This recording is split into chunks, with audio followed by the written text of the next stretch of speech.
இந்த உலகத்துல மரணம் அப்படிங்கிற ஒண்ணு எல்லாத்துக்குமே வரும். ஆனா ஒரு மனுஷன் உயிரோட இருக்கும்போதே அவனோட உடம்ப பார்ட்டா வெட்டி பார்த்தா எப்படி இருக்கும்? அதுவும் மயக்க மருந்து இல்லாம அந்த வழியில அவன் அலறத ஒரு சயின்டிஸ்ட் சிரிச்சுட்டே வேடிக்கை பார்த்தா அது நீங்க சயின்ஸ் அப்படின்னு சொல்லுவீங்களா இல்ல பியூர் ஈவில் அப்படின்னு சொல்லுவீங்களா? இது ஏதோ ஒரு ஹாரர் படத்தோட கதை இல்ல. 1930களில் ஜப்பான் ராணுவம் ரகசியமா நடத்தின ஒரு நரகத்துடைய நிஜமான முகம்.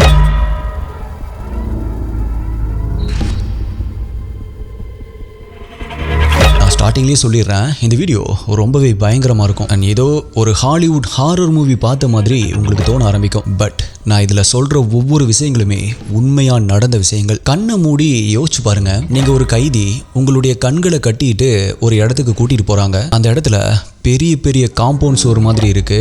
நிறைய பேர் துப்பாக்கி வச்சுட்டு நின்றுட்டு இருக்காங்க. பட் அது ஒரு ஜெயில் கிடையாது. வெளி உலகத்தை பொறுத்த வரைக்குமே அது ஒரு வுட் ஃபேக்ட்ரி. பட் அந்த ஃபேக்ட்ரிக்குள்ள போன உங்களுக்கு ஒரு நம்பர் கொடுக்கப்படுது. அப்படி உங்களுக்கு அந்த நம்பர் கொடுத்ததுலேருந்து நீங்க ஒரு மனுஷன் கிடையாது, உங்களுடைய அடையாளமே அந்த நம்பர் தான். பிகாஸ் அந்த ஃபேக்ட்ரிக்குள்ள இருந்த சயின்டிஸ்ட் அங்க அடைக்கப்பட்டிருந்த கைதிகளை மனுஷனா கூட மதிக்கல. அவங்கள மருடா அப்படின்னு சொல்லி தான் கூப்பிட்டாங்க. ஜப்பான்ல மருடா அப்படின்னா மரக்கட்டைகள் அப்படின்னு அர்த்தம். பிகாஸ் ஒரு கார்பெண்டர் மரத்தை எப்படி வேணாலுமே வெட்டலாம், எப்படி வேணாலுமே செதுக்கலாம். அந்த மரக்கட்டைக்கு வலி இருக்காது இல்லையா? அதே மாதிரி தான் அந்த சயின்டிஸ்டும் இவங்களை பார்த்தாங்க. மரத்தை வெட்டுற மாதிரி மனுஷங்களை வெட்டி சோதனை பண்ணின அந்த இடத்தோட பேரு தான் யூனிட் 731. ஆக்சுவலா ரஷ்யன் ஸ்லீப் எக்ஸ்பெரிமெண்ட். இதை எத்தனை பேர் கேள்விப்பட்டிருக்கீங்க? கண்டிப்பா நம்மளுடைய சேனல் பார்க்குற பல பேருக்கு ரொம்ப நல்லாவே தெரியும். வேணும்னா அதை பத்தி செப்பரேட்டா நான் ஒரு வீடியோ போடுறேன். அதை விட பல மடங்கு கொடுமையான ஒரு சம்பவத்தை, பல மடங்கு கொடூரமான ஒரு ஆராய்ச்சியை ஒரு லேபுக்குள்ள அடைச்சு வச்சு பல மனுஷங்க மேல பண்ண பல வருடங்களா உலகத்துக்கே தெரியாம மறைக்கப்பட்ட அந்த நரகத்துடைய மர்மமான உண்மைகளை பத்தி தான் இன்னைக்கு வீடியோல நம்ம டீகோட் பண்ண போறோம். நீங்க பார்த்துட்டு இருக்கிறது சரவணன் டீகோட்ஸ். நான் உங்கள் சரவணன். வாங்க இன்னைக்கு வீடியோக்குள்ள போலாம்.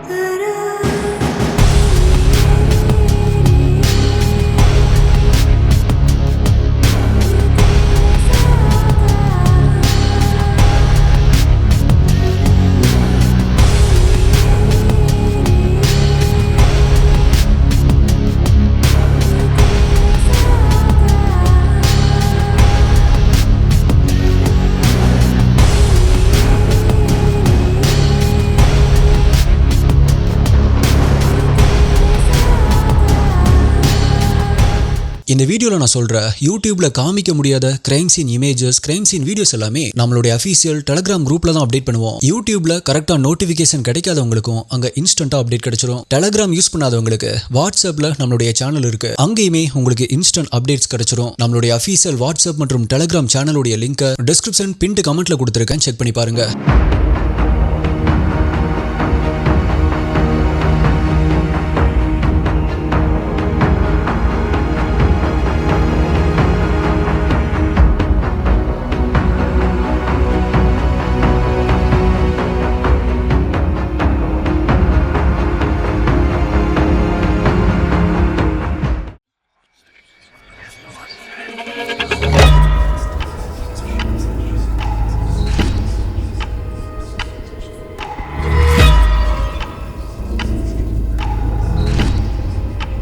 ஆக்சுவலா ஆல்பர்ட் எக்ஸ்பெரிமெண்ட் வீடியோக்கு நம்மளுடைய எஸ்டி எல்லாருமே ரொம்பவே நல்ல ஒரு சப்போர்ட் கொடுத்துருந்தீங்க. இந்த மாதிரியான டிஃப்ரெண்டான சயின்ஸ் எக்ஸ்பெரிமெண்ட்ஸ் இல்ல டிஃப்ரெண்டான கேசஸ் போடுங்க அப்படின்னு சொல்லியிருந்தீங்க. அப்படி நான் சர்ச் பண்ணிட்டு இருக்கும் பொழுது என்னுடைய கண்ணில் மாட்டினது தான் இந்த யூனிட் 731 அப்படிங்கிற இந்த கொடூரமான நிகழ்வு. அதை படிக்க எனக்கே ரொம்பவே பயங்கரமா இருந்துச்சு. ஸோ அதை படிக்கும் போதே முடிவு பண்ணிட்டேன், கண்டிப்பா நம்மளுடைய எஸ்டிக்கு இதை சொல்லியே ஆகணும் அப்படின்னு. ஸோ அதுக்காக தான் இதை ஒரு நரேட்டிவா ரெடி பண்ணி நம்மளுடைய எஸ்டி ஸ்டைல்ல நானே இந்த ஸ்கிரிப்டை ரெடி பண்ணியிருக்கேன். அதை பார்க்கறதுக்கு முன்னாடி வீடியோக்கு இனிமேல் லைக் பண்ணாம இருந்தீங்க அப்படின்னா லைக் பண்ணிருங்க. சப்ஸ்கிரைப் பண்ணாம வீடியோ பார்த்துட்டு இருக்கீங்க அப்படின்னா இல்ல இப்பதான் புதுசா இந்த சேனலுக்கு வந்திருக்கீங்க அப்படின்னாலும் இந்த மாதிரி டிஃப்ரெண்டான கேசஸ் டீடைல்டா ஒரு த்ரில்லிங்கான மூவி மாதிரி பார்க்கறதுக்காக நம்ம சேனலை இப்பவே சப்ஸ்கிரைப் பண்ணிக்கோங்க. நான் எப்பவுமே சொல்ற மாதிரி தான் வீடியோவுடைய எண்ட்ல இந்த கேஸ் உடைய போன் சில்லிங்கான ஷாக்கிங் டீடைல்ஸ் இன்க்ளூட் பண்ணிருக்கேன். ஸோ அதை பார்க்கறதுக்கு மிஸ் பண்ணிடாதீங்க. அது 1930களுடைய ஆரம்ப காலகட்டம். இந்த உலகம் ஒரு மிகப்பெரிய பொருளாதார வீழ்ச்சியில சிக்கிட்டு இருந்த இருந்த டைம் அது. ஒரு பக்கம் பசி,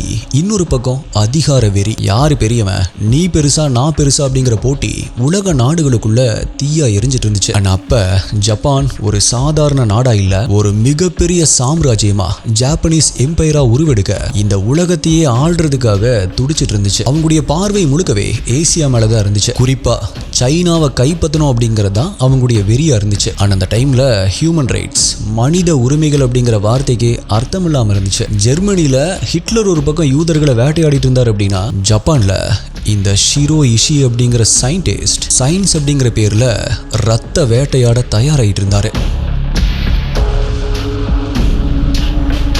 எஸ், இந்த நரகத்தை டிசைன் பண்ண அந்த ஆளுடைய பேரு ஷிரோ இஷி. இவரை ஒரு டாக்டர் அப்படின்னு சொல்றதை விட ஒரு மேட் சயின்டிஸ்ட் அப்படின்னு சொல்றதுதான் கரெக்டா இருக்கும். இவரு ஒரு சாதாரணமான மைக்ரோபயாலஜிஸ்ட் இல்ல, ஜப்பான் ராணுவத்துடைய ஒரு உயர் அதிகாரி. இவருடைய தத்துவமே ரொம்பவே விசித்திரமானது. அது என்ன அப்படின்னா, ஒரு குண்டை போட்டோம் அப்படின்னா 10 பேரை தான் கொள்ளலாம். ஆனா அதுவே ஒரு கிருமிய, ஒரு வைரஸை பரவ விட்டோம் அப்படின்னா ஒரு நகரத்தையே காலியாக்கலாம். இதுதான் இஷியோட லாஜிக். இஷி சின்ன வயசுல இருந்தே ரொம்பவே சுறுசுறுப்பான நபர், எதையுமே உடனடியா கத்துக்கக்கூடிய ஒரு ஆர்வம் கொண்டவர். பட் அந்த ஆர்வத்துல ஒரு துளி கூட மனிதாபிமானம் இருந்ததே இல்லை. அவருக்கு தேவையானதெல்லாம் பயோ வெப்பன்ஸ், அதாவது கிருமி ஆயுதங்களை உருவாக்குறது மட்டும்தான். இஷி என்ன நம்பினார் அப்படின்னா, இந்த உலகத்தில் இருக்கிற அத்தனை நோய்களையும், அது பிளேகா இருக்கட்டும் இல்ல காலராவா இருக்கட்டும், இதை எல்லாத்தையுமே லேப்ல தயாரிச்சு தங்களுடைய எதிரி நாடுகள் மேல வீசணும் அப்படிங்கிறது தான். பட் அதுக்கு முன்னாடி அந்த கிருமிகள் எல்லாமே ஒரு மனுஷனுடைய உடம்புக்குள்ள போனா அது என்னென்ன பண்ணும், அந்த மனுஷனுடைய உறுப்புகள்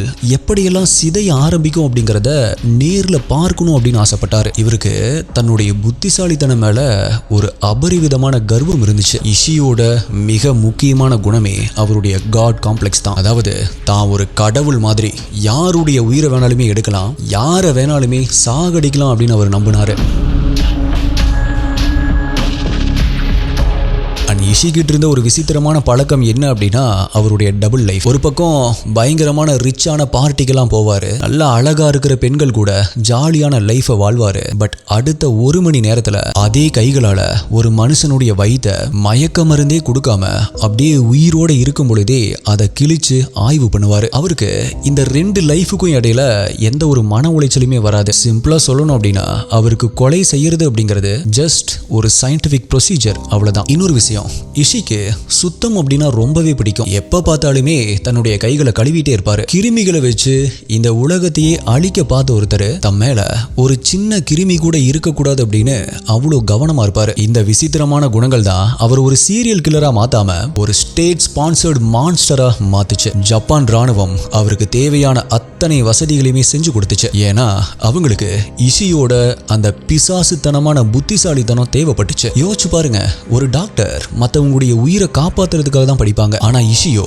அந்த உயிரை எப்படி இன்னும் கிரியேட்டிவா எடுக்கலாம் அப்படின்னு பிளான் பண்ணாரு. ஹார்பின் அப்படிங்கிற அந்த இடத்தை செலக்ட் பண்ணதுக்கான காரணமும் அதுதான். பிகாஸ் அந்த இடத்துல அவருடைய கொடூரங்களை யாருமே கேள்வியை கேட்க முடியாது. இஷியுடைய அந்த வெறி தான் 3000 பேருடைய வாழ்க்கைய ஒரே செகண்ட்ல சாம்பலாக்க போகுது.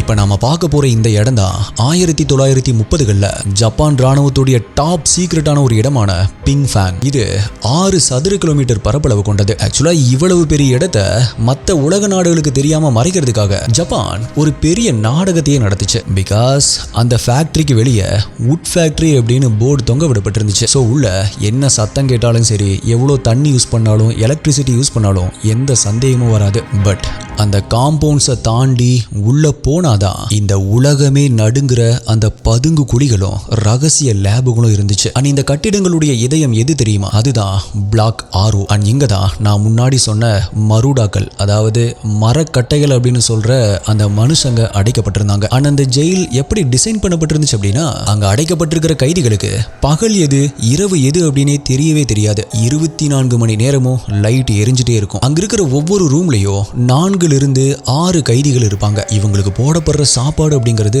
ரொம்பவே ஹை குவாலிட்டியா இருக்கும். நல்ல சத்தான கறி, முட்டை, காய்கறி அப்படின்னு நிறையவே கொடுப்பாங்க. ஸோ அங்க போன கைதிகள் என்ன நினைப்பாங்க அப்படின்னா, ஆஹா நம்மளை இவ்வளோ நல்லா பாத்துக்கிறாங்களே, ஜெயில் மாதிரியே இல்லையே அப்படின்னு நினைப்பாங்க. பட் உண்மை அது கிடையாது. இசியோட லாஜிக் படி கெட்டு போன பொருளை வச்சு டெஸ்ட் பண்ணக்கூடாது. அந்த ஆராய்ச்சி பொருட்கள், அதாவது அங்க இருக்கிற மனுஷங்க இசி நினைக்கிற மாதிரி ரொம்பவே ஆரோக்கியமா இருந்தாதான் அவரு நினைக்கிற மாதிரி கிருமிகள் அவங்களுடைய உடம்ப எப்படி சிதைக்குது அப்படின்னு இசியால துல்லியமா கணிக்க முடியும். இந்த மொத்த ஃபேக்டரியிலுமே ரொம்பவே பயங்கரமான இடம் அங்க இருக்கிற சிம்னி தான். அங்கிருந்து வர்ற புகை எதை எரிச்சதால வர்ற புகை அப்படின்னு யாருக்குமே தெரியாது. ஒரு கைதி மேல டெஸ்ட் முடிஞ்சு அவன் செத்து போயிட்டான் அப்படின்னா அவனோட உடம்ப அங்க இருக்கிற ஒரு சீக்ரெட்டான இடத்துல வச்சு எரிச்சிருவாங்க. சிம்பிள். அந்த ஃபேக்டரிக்குள்ள ஒரு மனுஷன் போனா அப்படின்னா அவனால சாம்பலா கூட வெளியே வர முடியாது. பிகாஸ் அங்க செத்தவங்களுடைய சாம்பலை கூட இஷி ஆய்வு பண்ணுவாரு. இது வெறும் கட்டிடம் கிடையாது, இது ஒரு மரண தொழிற்சாலை. ஒரு மனுஷனுடைய உயிரை எப்படி பிழிஞ்சு எடுக்கலாம் அப்படிங்கிறதுக்கு இஷி வரைஞ்ச அந்த ப்ளூ பிரிண்ட் தான் இந்த பிங்ஃபேங் கோட்டை. அண்ட் சயின்டிஸ்ட் இவங்களை ஏன் மரக்கட்டை அப்படின்னு சொன்னாங்க தெரியுமா? பிகாஸ் அங்க நடக்க போற சோதனைகள் அவ்வளவு கொடூரமானது. ஒரு மரக்கட்டையை வெட்டும் பொழுது எப்படி ஒரு கார்பெண்டருடைய மனசுல எந்த ஒரு குற்ற உணர்வுமே இருக்காதோ, அதே மாதிரி தான் இங்க இருக்கிற சயின்டிஸ்டும் அவங்களுடைய உடம்புல ஒரு கத்தியை இறக்கும் போது அவங்க கத்துனாலும் சரி துடிச்சாலும் சரி அது எல்லாமே அவங்களுக்கு ஒரு டேட்டா மட்டும்தான். ஆர்பின் நகரத்தில் இருக்கிற அந்த ஃபேக்டரிக்குள்ள சுமார் 3000க்கும் மேற்பட்ட மனுஷங்க இப்படி மரக்கட்டைகளா மாற்றப்பட்டு வரலாற்று மிக கொடூரமான டெஸ்டுக்குள்ள தள்ளப்பட்டாங்க. அண்ட் இவ்வளோ நேரமா நான் சொன்னது எல்லாமே வெறும் ஆரம்பம் மட்டும்தான். ஷிரோ இசியோடைய அந்த சுத்தமான கைகள் ஒரு பேனாவை பிடிச்சு நோட்ஸ் எடுக்கிறதுக்கு மட்டும் பயன்படல. ஒரு மனுஷன் உயிரோட இருக்கும் பொழுதே அவனுடைய உடம்ப பிளந்து அந்த மனுஷனுடைய உடம்புக்குள்ள இருக்கிற மர்மங்களை வேடிக்கை பார்க்கிற அந்த வெறித்தனமான கியூரியாசிட்டிக்கு தான் இஷி அதிக நேரம் செலவழிச்சாரு. அண்ட் எஸ்டிஏ இவருடைய லாஜிக் என்ன அப்படின்னா, ஒரு மெஷினை பத்தி நீங்க தெரிஞ்சுக்கணும் அப்படின்னா அதை ஓடும் போதே கலட்டி பார்க்கணும் அப்படிங்கறதா இஷியோட லாஜிக். அப்படியான அந்த பிசாசுத்தனமான ஆர்வம் ஒரு சாதாரணமான லேப ஒரு உயிருள்ள இறைச்சி கூடமா மாற்ற போகுது. அப்படி ஒரு ரத்த ஆறு ஓடுற இடம் தான் விவிசெக்ஷன் தியேட்டர். இந்த உலகத்துல ஒருத்தருக்கு ஆபரேஷன் பண்றாங்க அப்படின்னா எதுக்காக பண்ணுவாங்க? அவருடைய உயிரை சேவ் பண்றதுக்காக தான் இல்லையா? ஆமா. பட் யூனிட் 731ல நடக்கிற இந்த விவிசெக்ஷன் அப்படிங்கிற ஆபரேஷன் ஒரு உயிரை காப்பாத்துறதுக்கு இல்ல, ஒரு உயிரை எப்படி பார்ட்டா சிதைக்கலாம் அப்படின்னு நேரடியா வேடிக்கை பார்க்கறதுக்கு. நம்மளுடைய சேனல்ல நிறைய கேசஸ் பார்த்திருப்போம். அதுல இறந்தவங்களுடைய உடலை அட்டாப்சி பண்றதுக்காக அனுப்புனாங்க அப்படின்னு நான் நிறைய இடத்துல சொல்வேன். விச் மீன்ஸ் இறந்த ஒரு உடலை அறுத்து ஆய்வு பண்றது தான் அட்டாப்சி அப்படின்னு சொல்லுவாங்க. ஆனா உயிரோடு இருக்கிற ஒரு மனுஷனை அறுக்கிறது தான் இந்த விவிசெக்ஷன். இஷி என்ன நம்பினார் அப்படின்னா, ஒரு மனுஷன் செத்ததுக்கு அப்புறமா அவனுடைய உறுப்புகள் அதோடைய தன்மையை இழந்துரும். அதனால அந்த உறுப்புகள் லைவா வேலை செஞ்சுட்டு இருக்கும் போதே அதை பார்க்கணும் அப்படிங்கறதான் அவருடைய வெறி. இந்த இடத்துல தான் இஷியுடைய அந்த பிசாசுத்தனமான புத்திசாலித்தனம் வேலை செய்யுது. அவரு தன்னுடைய டீமுக்கு ஒரு ஸ்ட்ரிக்டான ஆர்டர் போட்டிருந்தாரு. அது என்ன அப்படின்னா, எந்த காரணத்தை கொண்டும் மயக்க மருந்து யூஸ் பண்ணவே கூடாது அப்படிங்கிறது. அது ஏன் தெரியுமா? மயக்க மருந்து கொடுத்தோம் அப்படின்னா அது அந்த மனுஷனுடைய ரத்த ஓட்டத்தையும் உறுப்புகளுடைய செயல்பாட்டையும் மாத்திருமாமா. அப்படி மாத்துச்சு அப்படின்னா அது அவருடைய ரிசர்ச் டேட்டாவை பாதிக்கும் அப்படின்னு அவர் நினைச்சாரு. அதனால அந்த பாவப்பட்ட மருடா மக்கள் முழு உணர்வோட இருக்கும் பொழுதே அவங்களுடைய வயிற்றை கிழிப்பாங்க. ஒரு டேபிள்ல கைகளையும் கால்களையும் கட்டி வச்சுட்டு அவங்களோட வயிற்றுல கத்தியை வச்சு கிழிக்கும் பொழுது கைதி வழியில அலறுவாரு, கதறுவாரு. பட் அங்க இருக்கிற சயின்டிஸ்டோ அதை கண்டுக்கவே மாட்டாங்க. அவங்க ரொம்பவே நிதானமா செஸ்ட்டை கிழிக்கிறாங்க அப்படின்னா அங்க இதயம் எப்படி துடிக்குது? ஓ இப்படிதான் துடிக்குதா? அண்ட் வயிற்றை கிழிக்கிறாங்க அப்படின்னா கல்லீரல் எப்படி சுருங்குது? ஓ இப்படியெல்லாம் தான் வேலை செய்தா அப்படின்னு நோட்ஸ் எடுத்துக்குவாங்க. அண்ட் எஸ்டிஏ இந்த கொடூரம் இதோட நிக்காது. சில நேரங்கள்ல ஒரு கைதியுடைய ஒரு காலையோ இல்ல கையையோ வெட்டி எடுத்து கால் எடுத்து கையில வச்சு தைச்சு பார்க்கறது, கையெடுத்து கால்கள் இருக்கிற இடத்துல வச்சு தைச்சு பார்க்கறது அப்படின்னு இப்படி எல்லாமே ட்ரை பண்ணுவாங்க. இல்ல அப்படின்னா அவருடைய வயித்தை கிழிப்பாங்க இல்லையா, அப்ப அவருடைய இறைப்பையை மட்டும் தனியா வெட்டி எடுத்துட்டு ஸ்ட்ரெயிட்டா அந்த இறைப்பையே இல்லாம அவருடைய உணவு பாதைய நேரடியா குடலோட இணைச்சு பார்ப்பாங்க. அண்ட் இப்படி பண்றதெல்லாம் எதுக்காக? எதுவுமே இல்ல, ஜஸ்ட் இப்படி பண்ணா என்னவெல்லாம் நடக்கும் அப்படிங்கிற அந்த கியூரியாசிட்டிக்காக தான், அந்த ஒரு விசித்திரமான ஆர்வத்துக்காக மட்டும்தான் இதை எல்லாத்தையுமே பண்ணாங்க. யோசிச்சு பாருங்க, அந்த ஆபரேஷன் தியேட்டருக்குள்ள ஒருத்தர் நுழைறாரு அப்படின்னா அவரு அங்கிருந்து உயிரோட வெளியே வர்றதுக்கு வாய்ப்பே இல்லை. அந்த டேபிள்ல படுக்கிற ஒவ்வொருத்தரும் செத்து போற வரைக்குமே அந்த சோதனை தொடர்ந்துட்டே இருக்கும். ஒரு கட்டத்துல அந்த கைதி இறந்துட்டார் அப்படின்னா அவருடைய உறுப்புகளை துண்டு துண்டா வெட்டி பாட்டில்கள்ல அடைச்சு வைப்பாங்க. விவிசெக்ஷன் தியேட்டருக்குள்ள இருக்கிற அந்த ரத்த வாடைக்கும் அந்த ரூம்குள்ள கேட்கிற அலறல் சத்தத்துக்கும் கண்டிப்பா ஒரு முடிவுண்டு. அது அந்த கைதியோட மரணம் தான். பட் இஷி இதோட விடல. சாகடிக்கிறது மட்டும் என்னோட நோக்கம் இல்லை. ஆக்சுவலா சாகுற வரைக்கும் ஒரு மனுஷன் எந்த அளவுக்கு துடிக்கிறான் அப்படிங்கிறத அத அந்த இயற்கையுடைய சக்தியை வச்சு நான் பார்க்கணும் அப்படின்னு நினைச்சாரு. ஒரு பக்கம் கத்தியை வச்சு சதையை கிழிச்சு ரத்தத்தை பார்த்த இஷி இப்ப கத்தியே இல்லாம ஒரு மனுஷனுடைய சதையை எப்படி அழுக வைக்கலாம் அப்படின்னு யோசிச்சாரு. எஸ், இந்த ஹார்பின் நகரத்துல -40 டிகிரி குளிர் இருக்கும். அந்த குளிரையே ஒரு ஆயுதமா மாத்தின பயங்கரம் தான் நம்ம அடுத்ததா பார்க்க போற ஃப்ரோசன் ஹெல். அது என்ன அப்படின்னா, அங்க இருக்கிற கைதிகளை அந்த கடும் குளிர்ல உடம்புல துணியே இல்லாம நிக்க வச்சு அவங்களுடைய கை மற்றும் கால்கள் மேல, உடம்பு மேல ஊத்த மாட்டாங்க, கை மற்றும் கால்கள் மேல மட்டும் ஜில்லுன்னு இருக்கிற தண்ணியை ஊத்துவாங்க. அந்த தண்ணி காத்துல பட்ட உடனே ஐஸ் கட்டியா மாறிடும். அப்படியே அந்த மறுடா மனுஷங்களுடைய கையும் கால்களும் கொஞ்சம் கொஞ்சமா உறைய ஆரம்பிக்கும். முதல்ல சிவப்பா மாறும், அப்புறமா ஊதாவா மாறும், கடைசியா கருப்பு கலர்ல மாறி மரக்கட்டை மாதிரி ஆயிரும். அண்ட் இங்க தான் அந்த உச்சக்கட்ட வெறித்தனமே ஆரம்பிக்கும். அப்படி கருப்பு கலர்ல மாறி அந்த கைகள் உறைஞ்சு போனதுக்கு அப்புறமா அங்க வர்ற டாக்டர் யோஷிமுரா அப்படிங்கிறவரு, ஆக்சுவலா இவரு தான் இஷியுடைய வலது கை. இவரு தன்னுடைய கையில ஒரு பெரிய குச்சி எடுத்துட்டு போவாரு. அந்த குச்சியை வச்சு எந்த கை இப்ப உறைஞ்சு போய் கிடக்குதோ அந்த கை மேல அப்படி இப்படி தட்டுவாரு. அப்படி அடிக்கும் பொழுது ஒரு மரக்கட்டையில நீங்க தட்டுனா எப்படி ஒரு சத்தம் கேட்கும், டொக் டொக் அப்படின்னு சத்தம் கேட்குள்ளையா, அந்த மாதிரியான ஒரு சத்தம் வரும். ஆக்சுவலாக அப்படி சத்தம் வந்தாதான் அந்த தசை முழுவதுமே செத்து போச்சு அப்படின்னு அர்த்தம். யோசிச்சு பாருங்க எஸ்டிஐ, தன்னுடைய உடம்புல இருக்கிற ஒரு உறுப்பு தான் உயிரோடு இருக்கும் பொழுதே ஒரு மரக்கட்டை மாதிரி, ஒரு மரம் மாதிரி மாறி போறத பார்க்குற அந்த ஒரு மனுஷனுடைய மனநிலைமை எப்படி இருக்கும். பட் இவங்களுக்கு அதை பத்திலாம் கவலையே இல்லை. இவங்களுக்கு தேவையானது குளிர்கால போர்ல இவங்களுடைய ஜப்பானிய வீரர்களை எப்படி காப்பாற்றணும் அப்படிங்கிற அந்த டேட்டா மட்டும்தான். அதுக்கப்புறமா அதுல இன்னொரு கடைசி டெஸ்டும் பண்ணுவாங்க. அது அந்த உறைஞ்சு போன கைய தனியா வெட்டி எடுத்து ரொம்பவே சூடான தண்ணியில போட்டுருவாங்க. ஆனா அப்ப என்ன நடக்கும் தெரியுமா, அந்த சூடான தண்ணி உறைஞ்சு போன கையில பட்ட உடனேயே அந்த அழுகி போன தசை பகுதிகள் எலும்புல இருந்து அப்படியே தனியா பிரிஞ்சு தண்ணியில அப்படியே உதிர்ந்து விழுந்துரும். அதுக்கப்புறமா சயின்டிஸ்ட் அந்த எலும்பை தட்டி பார்த்து அதுல இருக்கிற சதையெல்லாம் எப்படி பிரியுது அப்படின்னு நோட்ஸ் எடுப்பாங்க. அப்ப அந்த பாவப்பட்ட மனுஷன் ரத்த கண்ணீர் விடுவான். பட் இஷிக்கும் அவருடைய டீமுக்கும் இது வெறும் ஒரு சயின்டிபிக் அப்சர்வேஷன் தான். எஸ்டிஐ இன்னைக்குமே மருத்துவ உலகத்துல ஃப்ரோஸ்பைட்டுக்கு எப்ப எந்த வெப்பநிலையில சிகிச்சை கொடுக்கணும் அப்படிங்கிற பல தகவல்கள் இப்போ ஒரு டெஸ்ட் பண்ணாங்க இல்லையா, இந்த யூனிட் 731 நடந்த அந்த ரத்தக்கரை படிஞ்ச சோதனைகள் மூலமா தான் இப்ப இருக்கிற சிகிச்சையே கண்டுபிடிக்கப்பட்டது அப்படிங்கிறது ஒரு கசப்பான உண்மை. இப்ப நம்ம பார்த்த இந்த உறைபனி சோதனைகள் ஒரு மனுஷனுடைய உடம்ப வெளியிருந்து சிதைக்கிறது அப்படின்னா, நம்ம அடுத்ததா பார்க்க போற விஷயம் அந்த மனுஷனை உள்ளேயே இருந்து கரிக்க போகுது. உறைபனி சோதனையில அந்த கைதிக்கு தன்னுடைய கை அழுகி போறது கண்ணுக்கு தெரிஞ்சுது. ஆனா ஷிரோயிஷி அதோட திருப்தி அடையல. ஒரு மனுஷனை மட்டும் கொன்னா போதாது, அவன் மூலமா ஒரு ஊரையே கொல்லணும் அப்படிங்கிற அவருடைய அந்த பயோ வெப்பனுடைய வெறி தான் இந்த யூனிட் 731 உண்மையான மாஸ்டர் பிளான். இது வெறும் லேப் சோதனை கிடையாது. ஆக்சுவலா இது இந்த உலகத்தையே ஒரு மிகப்பெரிய சுடுகாடா மாத்துறதுக்கு இஷி தயார் பண்ணின கிருமிகளுடைய ராஜ்யம்.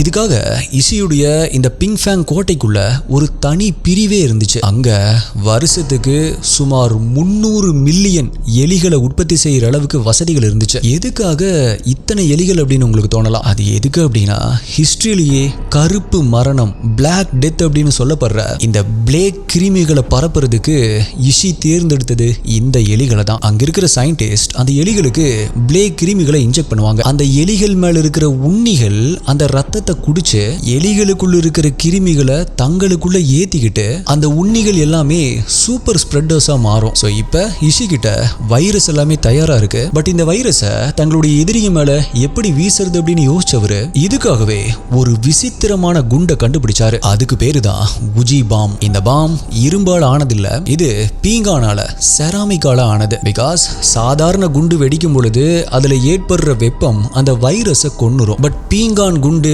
கீழே தரையில பட்டு உடையும் போது அதுல இருக்கிற கிருமிகள், அதுல இருக்கிற வைரஸ் அழியாம உயிரோட பரவ ஆரம்பிக்கும். 1940 ஜப்பான் விமானங்கள் சைனால இருக்கிற நிங்போ அப்படிங்கிற சிட்டி மேல இந்த பிளேக் குண்டுகளை வீசினாங்க. அங்க குண்டெல்லாம் வெடிச்சதுக்கு அப்புறமா குண்டு துகள்கள் இல்ல, அந்த இடத்துல ஆயிரக்கணக்கான உண்ணிகள் தான் செதறி கிடந்துச்சு. அதிலிருந்து அடுத்த சில வாரங்கள்ல அந்த நகரமே ஒரு நரகமா மாறுச்சு. அந்த நகரத்தில் இருந்த மக்கள் எல்லாமே கொத்து கொத்தா செத்து விழுந்தாங்க.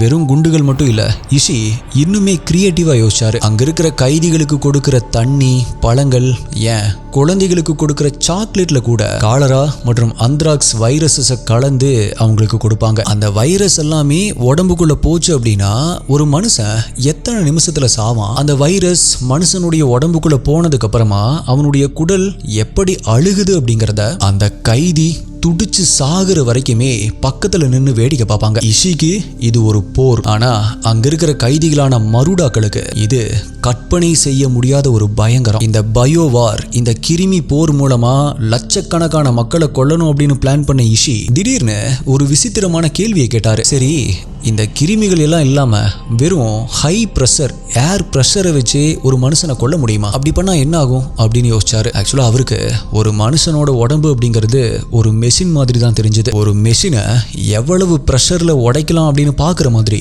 மனுஷங்களை வச்சு அவர் செஞ்ச அந்த விசித்திரமான சோதனைகள் தான் யூனிட் 73 உடைய இன்னொரு இருண்ட பக்கம்.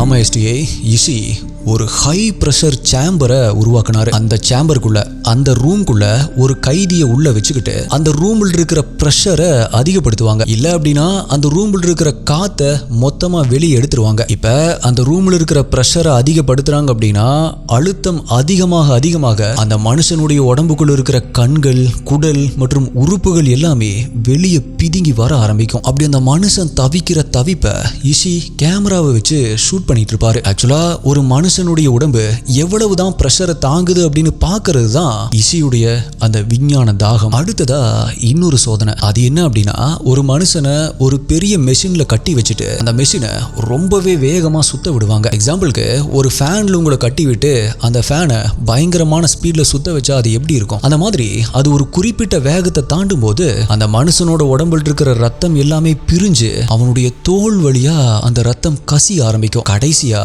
அந்த மனுஷன் ஒரு சக்கையா மாறி செத்து போயிடுவான். இப்படி உடம்ப வெட்டுறது, அழுத்தத்தை வச்சு உறுப்புகளை பிரிக்கிறது அப்படின்னு இஷி இது எல்லாத்தையுமே செஞ்சுட்டு இருந்தாலும் இன்னொரு பக்கம் அவருக்கு கிருமிகள் மேல இருந்த அதே ஆர்வம் மாதிரி ஒரு மனுஷன் மூச்சு விடுற காத்துலயே அவனுடைய மரணத்தை எப்படி வர வைக்கிறது, இதுதான் இஷியுடைய அடுத்த பிளானா இருந்துச்சு. இதுக்காகவே அந்த பிங் ஃபேங் ஃபேக்டரிக்குள்ள பிரத்யேகமான ஒரு கேஸ் சேம்பரை உருவாக்குனாரு.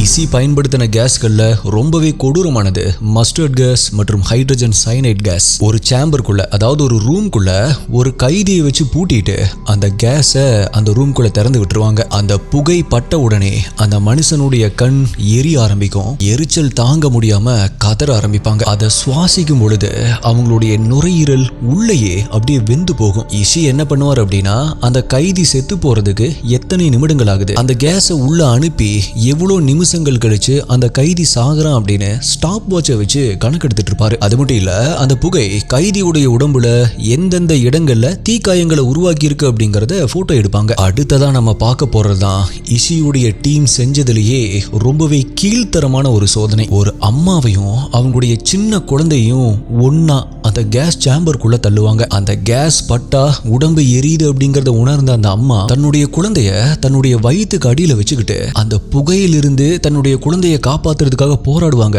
பட் அந்த சயின்டிஸ்ட் எல்லாம் என்ன பண்ணுவாங்க தெரியுமா? நான் முன்னாடியே சொன்ன மாதிரி அந்த புகையில அந்த தாய் எவ்வளவு நேரம் தாக்கு பிடிக்கிறாங்க, அந்த குழந்தை எவ்வளவு நேரத்துல மயங்குது அப்படின்னு அந்த டைம் டியூரேஷனை குறிப்பாங்க. மனிதாபிமானம் அப்படிங்கிற ஒரு விஷயம் அந்த இடத்துல, அந்த ஃபேக்டரியில துளி கூட இருக்காது. இந்த விஷவாயு சோதனைகள் எல்லாம் முடிஞ்சதுக்கு அப்புறமா அந்த உடல்கள் அங்கேயே இருக்கிற தகன மேடைக்கு கொண்டு போகப்படும். இஷிக்கு இது ஒரு வெற்றிகரமான எக்ஸ்பெரிமெண்ட். ஏன்னா எதிரி நாட்டுடைய பதுங்கு குழிகளுக்குள்ள, அதாவது அப்ப நடந்த வார்ல சண்டை போட்டுட்டு இருப்பாங்க இல்லையா, சோல்ஜர்ஸ் எல்லாருமே பதுங்கு குழிகளுக்குள்ள ஒளிஞ்சிருப்பாங்க இல்லையா, அந்த குழிகளுக்குள்ள இந்த கேஸ் அடிச்சா அங்க இருக்கிற வீரர்கள் எப்படி சாவாங்க அப்படிங்கிற டேட்டா இப்ப அவருடைய கையில் இருக்கு. விஷவாயுவால ஒரு மனுஷனுடைய நுரையீரலை சிதைச்ச இஷி அடுத்தது ஒரு விசித்திரமான மற்றும் அருவருப்பான கோணத்துல யோசிச்சாரு. ஒரு பெண்ணுடைய உடம்புல ஒரு நோய் எப்படி பரவுது, அது அவங்க கருப்பையில ஒரு குழந்தை இருந்துச்சு அப்படின்னா அந்த குழந்தைய அது எப்படி பாதிக்குது அப்படிங்கிற அந்த வக்கிரமான கேள்விக்கு விடை தேட ஆரம்பிச்சாரு. இது வெறும் சோதனை மட்டும் இல்ல, இது ஒரு பெண்ணுடைய தாய்மையும் அவங்களுடைய புனிதத்தையும் கால்ல போட்டு மிதிச்ச ஒரு நரக வேதனை. ஷிரோயிசி என்ன பண்ணுவார் அப்படின்னா, அங்க பிடிபடுற பெண் கைதிகளுக்கு கட்டாயப்படுத்தி சில கொடிய நோய்களை இன்ஜெக்ட் பண்ணுவாரு. குறிப்பா சிபிலிஸ் போன்ற கொடுமையான நோய்களை அவங்களுடைய உடம்புல பரவ விடுவாங்க. அந்த நோய் அந்த பெண்ணுடைய உடம்ப எப்படி ஸ்டேஜ் பை ஸ்டேஜா சிதைக்குது அப்படின்னு பாக்குறதுக்காக. அதுல இன்னும் கொடூரம் என்ன அப்படின்னா, அந்த பெண் கர்ப்பமா இருக்கும்போது அவங்களுக்கு இந்த நோயை இன்ஜெக்ட் பண்ணி அந்த பாதிப்பு வயிற்றில் இருக்கிற குழந்தைய அது எப்படி உருமாத்துது அப்படின்னு ஆய்வு பண்ணுவாங்க. இங்கதான் இஷியுடைய அந்த பிசாசுத்தனம் உச்ச கட்டத்தை எட்டுது. அப்படி வைரஸை இன்ஜெக்ட் பண்ண அந்த கர்ப்பிணி பெண் அவங்களுடைய குழந்தைய பெத்தெடுக்கிற வரைக்கெல்லாம் இஷி காத்துட்டு இருக்க மாட்டாரு. குழந்தை முழுமையா வளர்றதுக்கு முன்னாடியே அந்த அம்மாவை, அந்த பெண்ணுக்கு மயக்க மருந்து இல்லாமலேயே அந்த பொண்ணுடைய வயித்தை கிழிச்சு வயிற்றிலிருந்து அந்த சிசுவை வெளியெடுத்துருவாங்க. அந்த குழந்தைக்கும் நோய் பரவி இருக்கா, அதோடைய உறுப்புகள் எப்படி இருக்கு, கை காலெல்லாம் நல்லா இருக்கா அப்படிங்கறத அந்த தாயுடைய கண்ணு முன்னாடியே ஆராய ஆரம்பிப்பாங்க. அப்ப அந்த தாயுடைய அந்த மரண ஓலம் அந்த லேப் சுவர்கள் முழுவதுமே மோதி ஒலிக்க ஆரம்பிக்கும். பட் அங்க இருக்கிற சயின்டிஸ்ட் இது எதையுமே கண்டுக்க கூட மாட்டாங்க. யூனிட் 731 இருந்த பல பெண்கள் வெறும் லெபார்டரி அனிமல்ஸா மட்டும்தான் நடத்தப்பட்டாங்க. அவங்க மேல செஞ்ச சோதனைகள் எல்லாமே முடிஞ்சதுக்கு அப்புறமா அவங்களுடைய உடம்புல எந்த ஒரு பாகமுமே மிஞ்சாது. கடைசியில அவங்களுடைய தேவையே இல்லை அப்படின்னு தெரிஞ்ச உடனே அவங்களையும் அந்த சிம்னிக்கு கொண்டு போய் எரிச்சிருவாங்க. நம்ம உலகத்துடைய வரலாறு எத்தனையோ கொடூரங்களை பார்த்திருக்கு. ஆனா ஒரு பெண்ணுடைய உடம்ப இவ்வளவு கேவலமா நடத்தின இந்த யூனிட் 731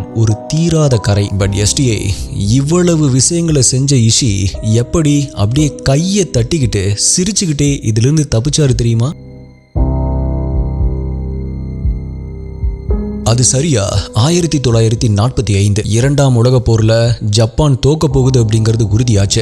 இஷியுடைய காதுக்கு இந்த விஷயம் போன உடனே தான் மேல இருந்த பயத்தை விட, தன்னுடைய உயிர் மேல இருந்த பயத்தை விட தான் செஞ்ச அந்த ரிசர்ச் உடைய டேட்டா மேலதான் அதிக அக்கறை இருந்துச்சு. சோ ஒரு சின்ன தடையும் கூட மிஞ்ச கூடாது, ஒரு சாட்சி கூட உயிரோட இருக்க கூடாது. இதுதான் தன்னுடைய ஆட்களுக்கு இஷி போட்ட கடைசி ஆர்டர். இப்ப அந்த நரக கோட்டை, அந்த சீக்ரெட் லேப் ஒரு மாபெரும் சுடுகாடா மாற போகுது. இப்ப இஷி என்ன பண்றாரு அப்படின்னா, அங்க மீதி உயிரோடு இருந்த அத்தனை மருடாக்களையும் அத்தனை மனுஷங்களையுமே கொன்னுட்டு அவங்க உடல்களை அவசரமா எரிச்சாரு. பிங்ஃபேங் ஃபேக்டரியில் இருந்த ஒவ்வொரு லேபையுமே வெடி வச்சு தகர்த்தாரு. பட் இஷி ரொம்பவே கிரிமினலா யோசிச்சாரு. அங்கிருந்த அத்தனை லேபையுமே அழிச்சவரு இவ்வளோ கஷ்டப்பட்டு அவர் சேகரிச்ச அந்த டேட்டாவை, அந்த 3000 பேரை அறுத்து பார்த்த அந்த ரிசர்ச் பேப்பர்ஸை ரொம்பவே பாதுகாப்பா ஒரு சூட்கேஸில் எடுத்துக்கிட்டு ஜப்பானுக்கே தப்பிச்சு போயிடுறாரு. இப்ப வேர்ல்டு வார் 2 முடிஞ்சதுக்கு அப்புறமா இஷிய அமெரிக்க படைகள் பிடிக்கிறாங்க. அவரை கைது பண்றதுக்கு ரெடி ஆகுறாங்க. பட் அங்கதான் இஷி